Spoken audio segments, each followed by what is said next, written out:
Today I'm going to talk about needle versus cannula and safety of injection. So this is obviously a needle and it can poke right through the skin because it's sharp, and so it can go through tissue, muscle, blood vessels, anything. And I'm going to compare that to a cannula, which you still have to create a pilot hole for. So you're creating like an entry point, so only one sharp poke.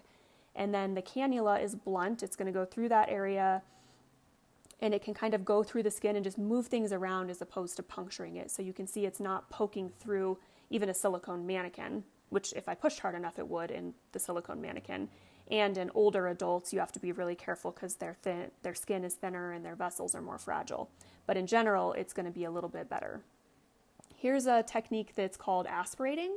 And so in really dangerous areas, like here by the nose, we pull back before we inject to see if there's any blood flash.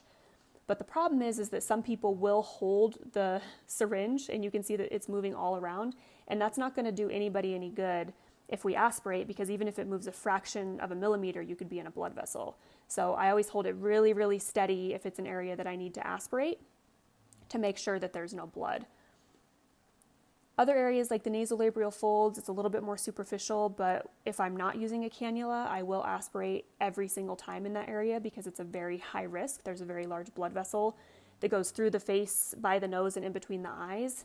And if you get filler in that blood vessel, it can be an emergency. So I always use the safest practices in this area. And you also want to hold back for 10 seconds, which is what I was just showing. So with these teeny tiny needles, if it's a high risk area, you actually have to pull back on the needle for 10 seconds and not move it, which is why a lot of injectors don't aspirate, because the science doesn't necessarily show that it's safer, because the needle can move so easily, the needle's so small, it's possible that even if you're in a blood vessel and you pull back, you won't show it. So a lot more of it is just paying attention to anatomy, like I'm showing in the lips here. I'm staying above the muscle, which is the safest plane, and I'm doing teeny, teeny, tiny pokes with, if there was filler in there, it would be teeny amounts of filler, and so that's the safest way to do it. It's more pokes, but it's safer, and it gives actually a better aesthetic result because it's more evenly distributed. And so in the lips here, you'll see I'm also avoiding like the inside of the mouth, like right here. This is called the wet-dry border, and so I would not inject that area for safety. Same with there, and I would not go deep into the belly of the muscle because those are all areas with high vasculature and it could cause an occlusion. Same with, I don't inject the nose at all. I know that people do. They would go directly to the bone. I don't at all because it's too high risk, and I do not use a needle in the glabella or directly by the eyes because there's too many blood vessels there, and to me, risk versus benefit, it's not worth the risk. I will use it in the lateral part of the eye, the outer part of the eye, with aspirating, because that's a little bit safer area to inject. And so you can fill in some of the hollows on the outer part of the eye, and then what I do is I use cannula for the inner part, which I'll demonstrate here in a moment. And so oftentimes, to get people the best result while also keeping them the safest, means a combination of needle and cannula. So for me personally, if it's an area that I know I can safely inject you with a needle and I can aspirate and feel confident that I'm keeping you safe, I will use a needle if it'll get you a better result. In high-risk areas, I've practiced a lot with the cannula, and so I make sure I can get you just as good of a result, like around the eye here, nasolabial folds, cheeks, other areas I'm about to demonstrate. It gets really translucent here on the mannequin because it's a translucent silicone mannequin, but you would not be necessarily that superficial on a person.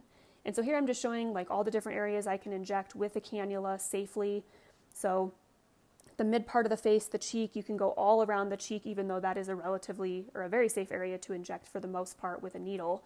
But I can also use cannula there. It makes me feel safer, and if I'm using it anyways, it can be easy. And then right there in that aperture, which is that really high risk area that even injectors that have pulled back have occluded people there. And so to me, I just always use cannula in that area. You can go really close to the mouth. You can get around the chin. You can get around the jawline. And the jawline especially, there's a very large artery on the side of the jawline that you have to be very careful with needle, where my finger's showing there. And so I mark that off, and then I'm even with the cannula very, very gentle with moving around that artery And again, asking my patients, does anything feel weird to you? Let me know if you have any pain so that I can move it.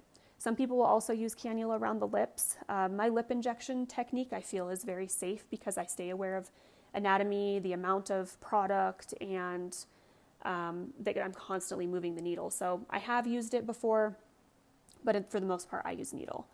Here I'm demonstrating, we're flipping over to Botox. So before I was showing you what I would do with dermal fillers. Botox, this area here in the glabella or between the eyes, the 11s, is a deeper injection. And then up in the forehead, it's really superficial. And you'll notice that I'm not aspirating. And that's because the studies show that it's actually very safe to inject Botox without aspirating. Botox, Xeomin, and all the neurotoxins actually have a higher safety profile than Tylenol or aspirin.